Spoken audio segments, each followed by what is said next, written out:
Prostate cancer আমাদের দেশে prostate ক্যান্সারের রোগী কিন্তু দেখতে পাওয়া যায় এবং এর সংখ্যা কিন্তু অনেক। অনেকে জানতে চান যে এই ক্যান্সারের কারণ কি? প্রোস্টেট ক্যান্সারের কিছু কারণ জানা গেছে। সব কারণ কিন্তু এখন আবিষ্কার হয়নি। এটা সাধারণত বলা হয়ে থাকে যে ৫০ বছরের পরে বেশি হয় এবং পারিবারিক একটা ইতিহাস থাকে। অর্থাৎ বাবার ক্যান্সার থাকলে তার সন্তানেরও কিন্তু ক্যান্সার হওয়ার একটা ঝুঁকি থাকে।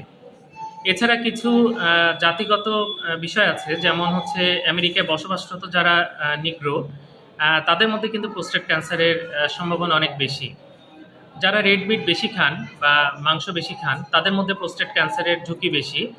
আবার যারা ফলমূল শাকসবজি এগুলো বেশি করে খান তাদের মধ্যে কিন্তু প্রোস্টেট ক্যান্সারের সম্ভাবনা বা হার অনেক কম।